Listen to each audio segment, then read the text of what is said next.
Patriots Nation, take a deep breath, because today there's real movement behind the scenes. A yellow light flashing over protection for our young QB, a hard call brewing in the backfield, and a trusted piece becoming even more decisive. Nothing is officially confirmed, but the conversations are heating up, and the clock is ticking. There's a potential return that could change the defense, a spot that might shake up the offensive line, and a veteran ready to grab the spotlight right where it hurts most. Do you believe the plan is on track? You won't believe what we've got today. So sit down, drop a like, and let's dive straight into the news. If I told you that an experienced offensive lineman might be one step away from flipping the board in Foxborough, could you keep your cool? Things got weird in Houston these past few weeks. An unexpected benching, back-channel chatter, and a heavy contract forcing decisions. That's where it gets interesting for us. Why? Because even after investing big in Will Campbell on the left and Morgan Moses on the right, the rotation behind them still doesn't give that peace of mind when the game tightens in the fourth quarter. Imagine entering December with a real blindside option who's seen it all. Hold on, breathe. It's still a rumor, but the storyline is ready to explode. Here's what matters for our team. First up is need. The development plan for our young quarterback can't be held hostage by ups and downs on the edge. Campbell is the future, no debate. But every rookie has a learning curve, and you know physical defenses love to test communication and anchor angles in one-on-one situations. So the question isn't if we need an insurance policy, it's how much we're willing to pay for it.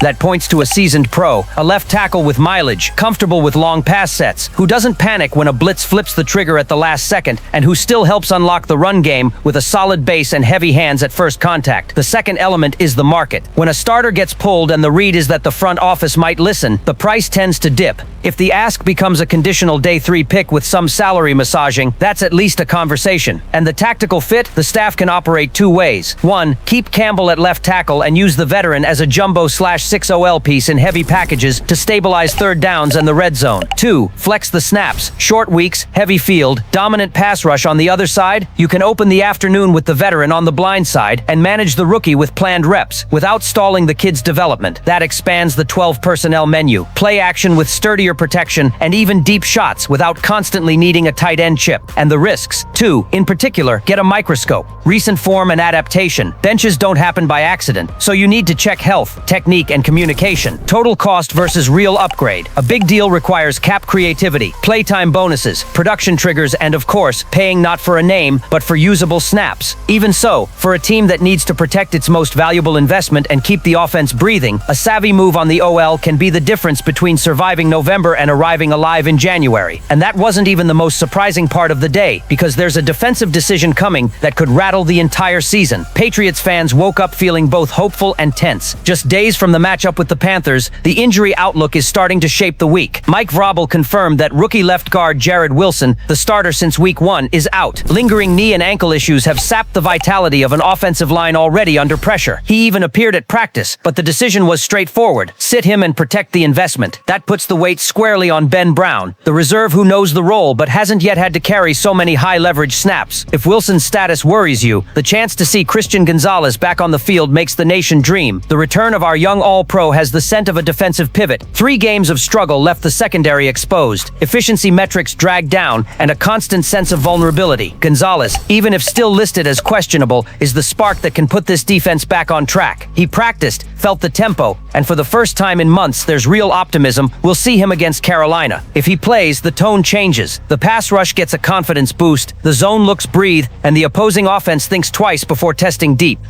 But that's not the whole story. The questionable tag also pokes at 2 key pieces, Kalavan Cheson and Mike Onwenu. Cheson's energy and production over the first 3 weeks brought real heat to opposing QBs. If he can't go, the front 7 loses a spice that's tough to replace. And Onwenu, our giant on the right, is the pillar that balances the run game and absorbs bombs on long downs. Without him, the OL puzzle gets even trickier. Marcus Bryant, Kasidon Wallace, and even Vidarian Lowe may have to split snaps. None of them brings the same immediate impact, but they need to be ready to hold the line.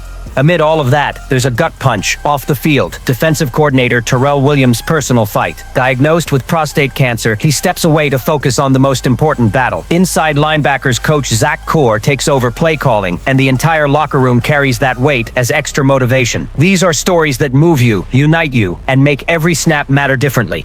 That's how we reach the end of the week. A confirmed absence, painful doubts, and a massive dose of hope around Gonzalez's return as the Patriots prepare an answer. because if there's one thing that fires up this fan base, it's seeing the team overcome injuries, tweak the plan, and despite the adversity, take the field with a chip on its shoulder. But hold on, because the next twist might shake the confidence in one of the fan base's most beloved recent figures. Few things hit a fan's heart like the ball slipping out at the worst possible moment. Ramondre Stevenson has been a reliable engine for this offense, but the fumble ghost came back strong. 2 red zone mistakes against the Steelers revived old memories and made one thing clear: patience isn't infinite. The contrast stung the most. He was coming off a brilliant performance against the Dolphins, looked like he'd found his groove, and suddenly dove back into a storm of criticism. Hope flipped to doubt in a handful of snaps. Enter the positive shadow of Trevion Henderson. The explosive rookie showed in the preseason that he's got dynamite in his legs. The original plan was a 1-2 punch with Stevenson, complementary styles capable of putting New England among the league's best backfields. But the ball doesn't lie when you fail at the most precious detail, protecting possession. Doors open for the guy who's ready. Henderson looks like that lightning bolt in the dark, with fans demanding more snaps and commentators raising the inevitable question: is it time to change hands in the backfield?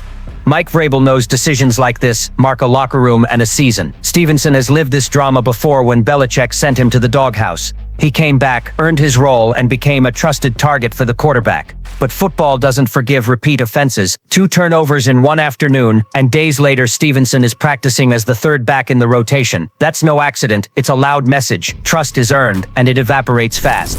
If he loses the job for good, he may never regain the same status in Foxborough. What does it mean for the team?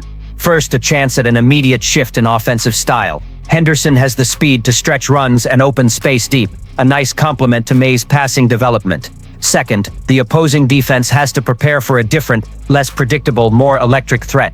Third, internal morale. A rookie taking the wheel shows this team isn't comfortable, that the bar is high, and if you don't deliver, someone will. That raises competitiveness, but it can also shake veterans who feel their roles slipping. Among fans, the reaction is already split. Some argue Stevenson deserves another shot, pointing to solid production when he secures the ball. Others demand an immediate changing of the guard, tired of promising drives dying on the turf. The debate is intense: loyalty to the vet or full faith in youth. One thing's certain, Stevenson's on thin ice, the clock's ticking, and if he doesn't clamp down on his next chances, the future of this backfield could change for good. And that's still not all, because there's a veteran on this roster who's about to become the most reliable weapon in our entire offense. Hunter Henry has never flashed like Gronk or Coates, but his importance to the New England Patriots right now is massive. In an offense still searching for identity, the tight end has become Drake May's safe harbor. He's at 212 receptions and counting, a top 3 mark among tight ends in franchise history. More than numbers, he's pure trust. Against the Steelers, we saw a young QB look to Henry first, under pressure. That says everything about chemistry and quiet leadership on the field.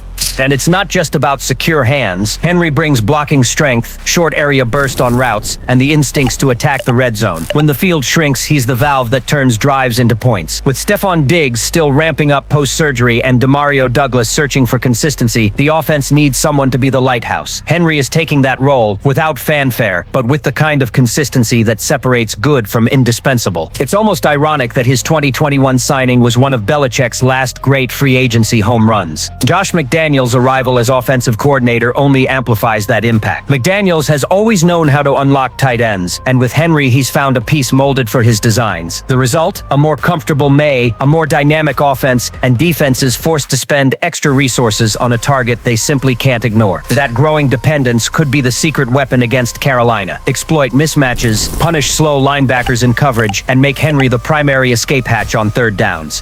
For fans, this hits differently. After years of post-Gronk scarcity, we're finally seeing the tight end spot become decisive again in Foxborough. And it's happening at the perfect time, just as the team needs stability to support a developing quarterback. Hunter Henry may never be a media icon, but day-to-day, he's the foundation of a build that can pull the Patriots back toward relevance. While the spotlight splits among rumors, injuries, and rookies, he's cementing himself as the one piece nobody can overlook. Here's the big question: will this offense truly embrace Henry as the central pillar until Diggs and the wideouts fully hit stride? Because if that happens, get ready to watch the veteran settle in as the safest, most lethal name in the entire unit. Patriots Nation, we just laid out a clear plan of action. Protect our QB with intention, tweak the OL without stalling Campbell's development, accelerate the run game with merit and accountability, and turn Hunter Henry into the offense's metronome, while the pieces around him find their rhythm. If Gonzalez returns, the defense jumps a tier and the whole team breathes differently. Now I want to hear from you. Do we prioritize blindside insurance, analyses, hand the backfield keys to the rookie, or double down on Henry in the game plan? Drop a comment, hit like, subscribe, and share to strengthen the nation.